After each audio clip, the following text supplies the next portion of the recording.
भाई सिर्फ 4 रन से नेपाल हारा। भाई क्या धज्जियां उड़ाई हैं इंग्लैंड के बॉलर्स की। जोफ्रा आर्चर जो सबसे महंगा पिटा भाई, इतना अच्छा बॉलर है भाई, 4 ओवर में 42 रन दिए भाई। गजब की यार बैटिंग करी है नेपाल ने तो। भाई रोहित पौडेल जो कैप्टन है उसने और दीपेंद्र सिंह दोनों ने उड़ाया, उनका विकेट भारी पड़ गया। लास्ट में लोकेश ने भी उड़ाया और सैम करन भाई इतना अच्छा बॉलर बन रहा है भाई, अच्छा तो वैसे है ही, लेकिन रन नहीं दिए उसने भाई, डिफेंड कर लिए। लेकिन भाई कोई और टीम होती, हालांकि नेपाल भी मार देता ऐसा नहीं है, लेकिन भाई कोई और टीम होती उड़ा उड़ा के छक्के चौके मारते लास्ट ओवर में। लेकिन भाई क्या करोगे यार, दिन इंग्लैंड ही का था।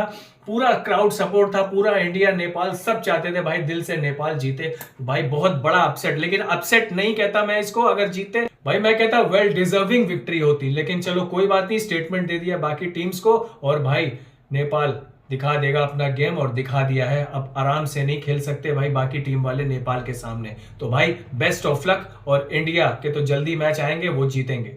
जय हिंद।